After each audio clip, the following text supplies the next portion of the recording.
A man reproduces himself through his child, so when he leave here, he can just smile. But I see fit to stay here a while, maybe buy a timeshare somewhere, rock bumwear, beach chair, write a book each year. You can write yourself out of your blessings. Wreck your Lambo the first stages by driving too reckless. Time is too precious, these some obvious lessons. Please remind me to watch my step while I balance on edge and ski on the slopes of life. Slide down the Ave at night, watching them graphing graffiti on walls, that's the sight. Cars from Germany, I be pushing the fastest type. Looking at real estate, brother, I need the asking price. Imagine another rapper making me perspire. I got more styles and more flows, plus I'm much flyer. I got more heights to reach, but I'm already higher. I'm already on to the next thing. Peace and bless, King. What is going on? Oh, is it caught up? Slight delay. Maybe I need to move slower. Nah, seriously, what's going on? What's going on, people? Welcome to What It Takes, the final episode of 2022 of What It Takes. I appreciate you all for sticking through me through the years. We're going on years now, and it's crazy. It's we're here. We're at this part of the year. Let's get into a little housekeeping, and then I get into some other stuff. I get into real estate. I get into finishing out this year. Well, what are we talking about? Okay, guys. So remember, every Monday, What It Takes, the day after Christmas. Feel like we got cheated, but the day after Christmas, we are back at it. Happen to end on a Monday. You're going to see What It Takes every Monday. Next week, it'll be Monday, the day after New Year's. Monday, God willing, inshallah, I will be here. Right? I'll be here talking to you about what it takes as we take our business to the next level. So 9 o'clock, I'm going to schedule this for 9 o'clock. As soon as I'm done, you're going to see it 9 o'clock. It's going to be scheduled. Wednesdays, check out my brother Joel Simmons with the Tenacity Foundation. Maybe I should get that. That's one of the things maybe for the new year. I need to be able to put it down there. The Tenacity Foundation. Go look for it on YouTube, on Instagram. I think he goes by the Motivatorpreneur on TikTok. If you're on TikTok, while TikTok is still around, go check him out every Wednesdays at 12:30. He drops an episode of It Starts With Me, where he's interviewing a slate of people. He started off with entrepreneurs. He started off with coaches, but then it kept snowballing. So go check him out, see what he's got going on with It Starts With Me. And then, of course, we normally culminate our week with, and we'll be doing an episode this Friday, prior to New Year's Eve, Community Beacon, 6:30 on Fridays. This month we're talking about being thankful, and I think last month we're thankful. This month is gratitude. So some really foundational principles. Last week we spoke, it was my birthday, guys. That's number one. But we talked about what people should do in regards to if you can't afford certain things, not just for Christmas, but throughout the year. A little bit of financial literacy, and we definitely delve into that topic. So go check out that topic. This Friday, we'll be finishing out the year, and I'm sure we'll talk about some of the things that were really impactful that we spoke about this year, which was a lot. But there's 2 to 3 things that's in my mind right now that definitely I'm going to be talking about on Friday. I can't wait to see what the brother has to say in regards to the conversation. So check us out Friday, 6:30, Community Beacon. Before I get into real estate, let me tell you something. I know I did something right this year because of all of the love and the outreach and the gifts that I got for my birthday and Christmas, really for my birthday on Saturday. It was crazy. It was crazy. My phone just went off. It went off. It was going off. It was going off. What's really dope about my birthday is that myself and Chris Seville, shout out to Chris, the general contractor on Flagler. I'm telling you, it's huge things. The Bristol, the LeClara. Shout out to cousin Chris. Our birthdays happen to end on the same day. So like for the past 7, we said 7, but it may be 8. I know it's at least 7 years. We've been going to the gym. We do deadlifts. We do deadlifts at 315, and we do it for whatever year it is. And we normally go over. So I know I did about 40, 50 deadlifts, between 40 and 50 deadlifts this year. So that was good. I felt it the next day. I felt it this morning. But that was cool. But I mean, while we were there, we just kept getting messages and messages and texts. So it always feels good to be appreciated. And for the things that we do. Guys, you got to appreciate people.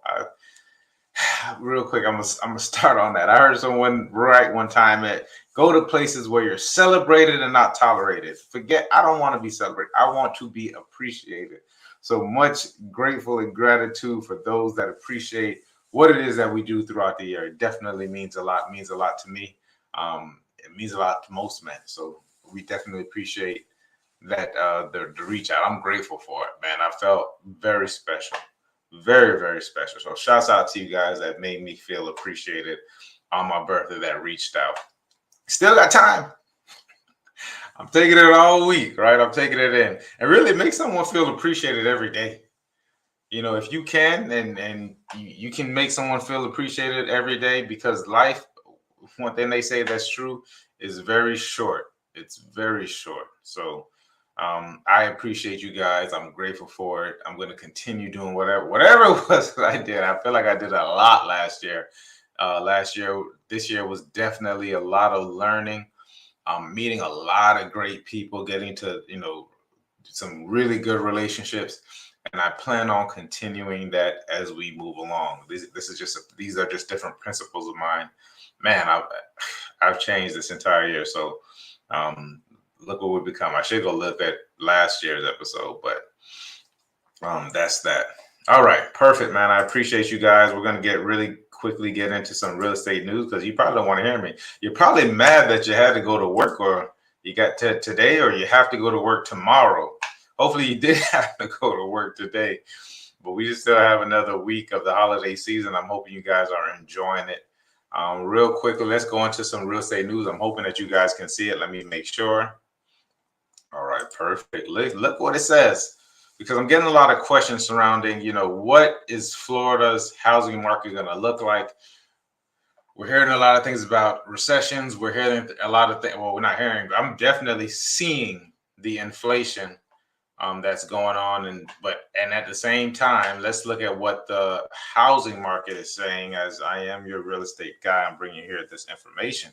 Let's look what it says. It says the Florida will need 570,000, and this is new housing units by 2030. We are in a shortage. They're saying it's great weather paired with work from anywhere. I think, here's my prediction. I think work from anywhere is not going to continue. I really don't think it's good for us to work from home, most of us, all the time anymore. Now that we've, pretty much seems like, who knows? It seems like we've gotten away from the pandemic. But I think it's very important for us to continuously to go out. And you're hearing, and I'm saying this because I enjoyed the pandemic. I am an introvert. I do like being by myself. I have no problem being within my own little world. There are a lot more advantages of having to go somewhere and do something and perform your job. I agree with that. I think you're going to be more efficient. I think you just need to be around other people. I know we often talk about the toxic work environments, et cetera. Well, we don't often, but there are some toxic work environments out there. But I think a lot of this is going to go back. And plus, there's a lot of office space that's out there. And, I think a lot of people are going to go back to work. So that's my prediction. It says that according to the Florida Apartment Association, that they have a buildflorida2030.com, really great tool. Go check it out. It tracks the state's growing housing needs and includes a dashboard that tracks the percentage of renters, as well as a breakdown of land and construction costs by county. You got a lot of people who still want to rent, but a lot of our renters have taken a hit. I heard someone said their rent went up by $300, $400, $500, $600. This is definitely one of the positives of actually buying a property where a person is not telling you it's going up by $300, $400, $500. At the same time, you can't fault your landlords because everything else is going up. So if things go up, landlords are not in it. Most landlords, 95%, and if you aren't, then start a not-for-profit. Unless you're a not-for-profit, are in it to make money. Plain and simple. Provide a service, which is housing, shelter, needs, and make money off of it. So that's why and then taxes, insurance, all that is going up. So your rent will more than likely go up. It says, I think that the big takeaway is that Florida has been growing at a tremendous rate over the past decade or so. Between 2010 2020, the state grew by 15%. I'd like to see between 20 and 22, right? 2.7 million and ranked second overall in state growth after Texas. Texas is a beautiful place as well. They don't have the beach, but it's huge though. Lots of land in Texas. I can see why a lot of people were moving to Texas. Especially Austin is like one of those housing places. And of course the Dallas-Fort Worth area, Houston, etc. So a lot of change coming to the south. It says, according to data, Orlando, Kissimmee, Sanford metro area has a shortage of 10,000 apartment units. A lot of people are moving to Orlando. In South Florida, definitely. And Southwest Florida as well. By 2030, the population is projected to grow by 3.2 million. Which means that the state, that's how they got this determined, the 570,000 housing units by then. And we have to take a look at what's going on with construction costs. I think we definitely need a lot more, what they would call affordable homes. And affordable homes, when I say affordable homes, I mean around the $300,000 to $350,000 mark, somewhere between $300,000 and $400,000. Get you a nice 3.2 for 300,000, a decent one. I think that's affordable. And we'll see as we continue to see what's going on with the interest rates, because the government is playing with that in regards to manipulating in order to deal with inflation. But yet we're spending $1.7 trillion. Make it make sense. I think the pandemic really changed the dynamic. People are able to work from anywhere. Yeah, I think that's going to, like I said, it's going to change. I think a lot of states in the Sun Belt, like Florida, that have great weather, beautiful natural resources and beaches and things of that nature, I think it really attracted folks to live where they wanted to live. I think it's a great place to live, right? Florida will need 500,000 units with a growing population. So that's where we're at with that. I don't really see slight stabilization. And when we're talking about a stabilization in the housing market, it's only because it was so crazy. Like we don't understand like what looking back on it was a perfect storm of so many people wanting to move to Florida, so many people with cash that were able to buy properties. And even if you had cash, the interest rate was 2-3%. I was screaming it was robbery for years. You had people fighting, it's 3%, and I don't want to buy anything at 3 or 4%. I'm like, listen, you could buy something for 3 or 4%. Like anything under 5% to me is it's insane. They're selling the money. When you think about what people are paying for their car notes, the interest on car notes, credit cards, 17, 18, 19, 20%. Some of them were 8, 9, 10% for credit cards. You're getting it for 2, 3, 4%. They were giving away money for years. And you had your choices of a lot of different properties that weren't even close to what they are now. And so, it was a time, it's just been a time where we were so close to the water. We have such great weather year round. I mean, we all were freezing this weekend, right? But I saw -9, -5, wind chill, -20. We saw all that stuff. We had 38 degrees. I jumped in the pool on Saturday to do my cold plunge. I know people were laughing at me like 30. That's not a cold plunge. It's probably not, but for us it is. So, man, we had some really good times here within Florida. So it is what it is. And we're still getting a lot. I spoke about that last week. We're still getting a lot of people coming from overseas, South America, etc., that are heavily investing into Florida right now, and they're paying cash. So guys, remember that. Oh man, look at my son. Let's get to it, man. So this month we've been talking about, and I don't have it up here, I put New Year, New Me, right? Clickbait. we've been talking about executing. So last week we were talking about doubling down on your skills, making sure this is a hobby versus a business. I think actually last week I really spoke about the workflows and just loving the process that you're getting into. Stop. I know like money may be scarce, but so you need to think less about your resources and be more resourceful in regards to how you make things happen. You know, you may have to take a bike and lay down. You know, I'm talking in regards to real estate. I'm not a huge door knock. I don't think I've ever door knocked once, but you can jump in a bike and you can start putting some things down. You know, in order if you don't have the monies in order to have a viable business, most businesses do go under because of lack of funding. So remember that. You know, it's a tough thing, and you do have to put in extra time because you don't have the money, right? And so late nights, etc., and may have to get another job. I heard someone talk about driving Ubers, doing some late night warehouse work or early morning warehouse work, but trying to figure out how you can use those extra 2, 3, 4, 5, 6, 8 hours to extra time to actually work on your business if you don't have the money, and being more resourceful.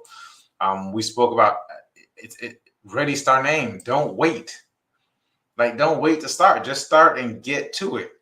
But this week I'm going to throw, and this probably should have been part of the first episode, but I'm going to get into it. It's about, I know we're executing and we're getting to it, and I get maybe this was the best time to do it because you should have just started, right? But while you start and while you start your business and you're getting into it and you're getting in motion, right? That's the most important thing, is to get in motion. That's what I believe anyways. And getting, mindset and getting into action. While you're doing that, don't wait to do it. Don't have this 30-page business plan, right? Because it's gonna make the adjustments. While you're doing that, while you're getting into motion, while you're taking huge action, you should be getting crystal clear clarity on what it is. This is what's going to allow you to move faster.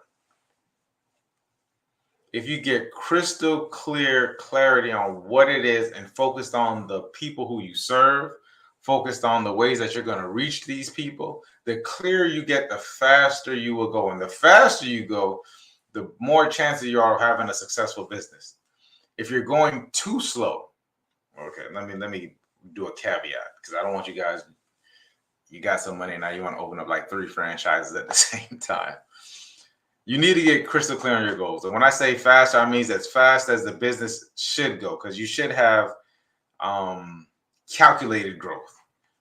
Some people just grow crazy. They get first one and it's a huge hit, first 5, 6, 7, 8 months, maybe even a year, the talk of the town.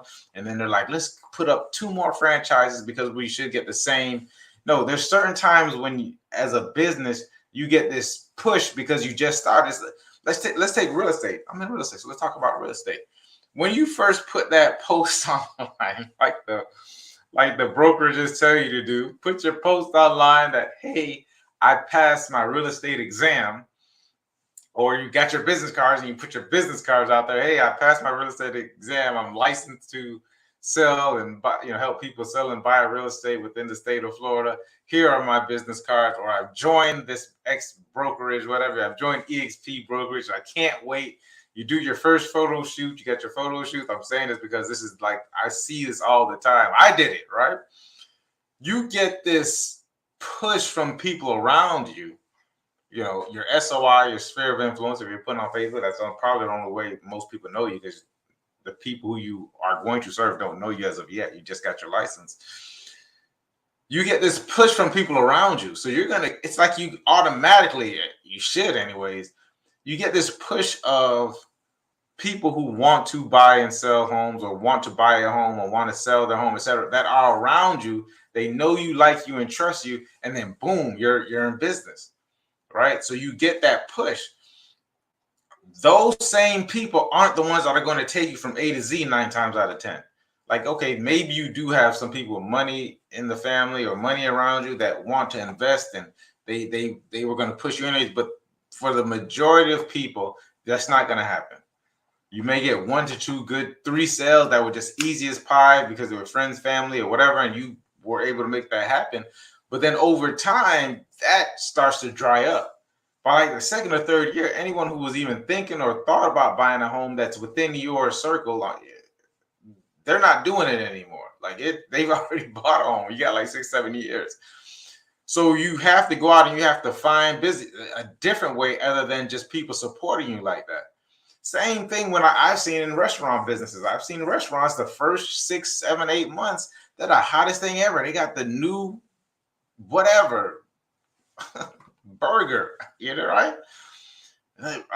I'm thinking of one. I don't even want to say the name of it, but then you have the new burger. You have this new thing. It's the new style. The way the ice cream is made. I don't know. The dessert is crazy. Like this new chef, this new way of doing things. And so it's like, it's a buzz. It's a trend. Everyone is going in the city. Everyone is going. And you see this all the time. And then all of a sudden, a year and a half, you're treading water. Right? But some of them, they're so hot and they're making so much money so fast. They're like, oh, let's open up another one. Okay, boom. We'll open up one in, we open up one here in West Palm. We'll open up one in Boynton. Oh, we open up one in Boynton. Let's open up one in Boca. You got all these people that are willing at that point in time, because you're the hottest thing, they're willing to give you some money as well. Hey, extend this loan. This is the best place I ever had. You never had it. It's nothing like that in Palm Beach County. You open up 2 more, boom, you're out of business. Because now you got this one of them where you're probably there, where you probably were the one. Like, you got to figure out these different processes. It goes back to the process. But you have to get, so I digress. You got to get crystal clear on what it is you want to do, have that controlled growth, and don't get caught up in the hype. Okay?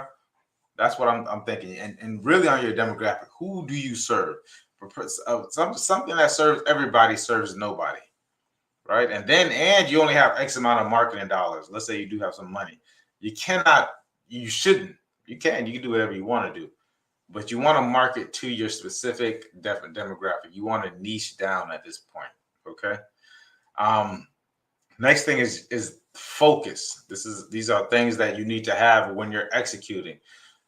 Whoever has focused and can focus for the longest period of time consistently, day over day, they will win on whatever it is, and you get more done in a shorter amount of time.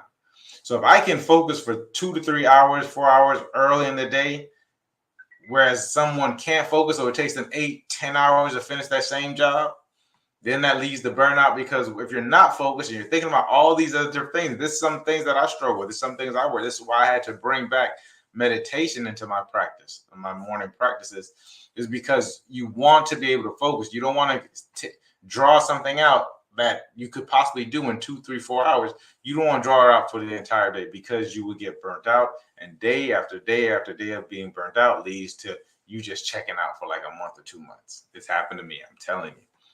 So you want to have that consistent focus that when you look back at the end of the day, you say, man, for those 2, 3, 4 hours, I was in the zone. For those 2 hours, 3 hours, it could be 2 hours. For those 2 hours, I was in the zone. I got it. You want to be able to maintain and keep that focus for as long as possible, as long as you can do it, as opposed to stop and starting. An hour here, and then all of a sudden I'm thinking about something that has nothing to do with this here, and then I got to come back to here, and then later on in the afternoon, because our brain only has a finite amount of energy, you're done. And it's a recipe for disaster. Okay. So how do we do it? I'm going to give you 3 tips. I'm going to give you 3 tips to help you out on your focus. I'm going to give you 3 tips, and then that kind of goes into crystal clear clarity, getting clear on everything. More so for the focus, though. Number 1, your diet.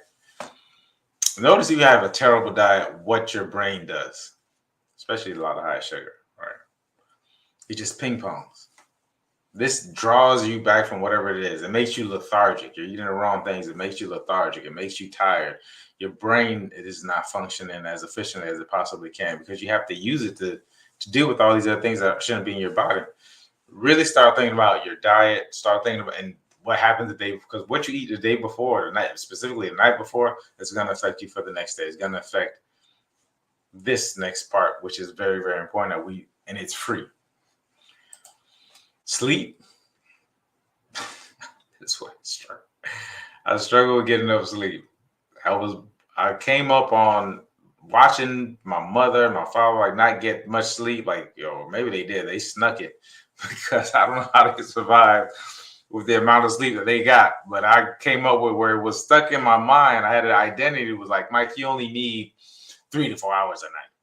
Did that for years and probably wasn't as efficient as I needed to be for years. It's only in the last maybe 2 to 3, 4 years that I'm like, you got to go to sleep, right? Actually, it was 2016, 17 when I wasn't getting sleep. And I think I didn't sleep for like maybe 5 days. And I saw what it did to me during that time. My dog is having a conniption right now. I gotta go check him out. Lastly is the journaling, which is I just didn't do, which I do now. And when I say journaling, I mean that you're planning for the next day, planning for the week, planning for the month, planning for the year. You want to get as far out as possible. You're going to make adjustments, but at least to have that, it helps with the focus, definitely helps you to get clear on what numbers you need to have, etc., and what you need to be doing, the activities you need to be doing. And then here's one that I'm adding that I have never spoken about, which is revision. At the end of each day, at the end of each week, at the end of each month, at the end of each quarter, you go back and say, okay, this is what I did, and then revise it. What can I do to make it better? And then it's just kind of circular, right? You're doing planning and revision. Guys, that's it.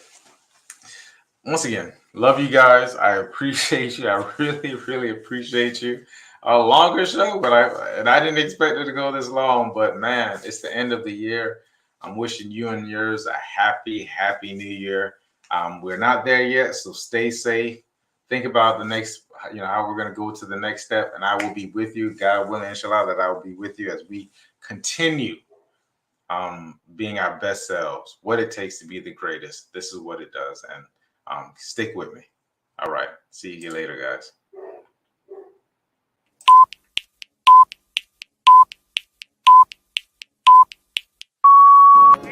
A man reproduces himself through his child, so when he leave here, he can just smile. But I see fit to stay here a while, maybe buy a timeshare somewhere, rock bumwear, beach chair, write a book each year.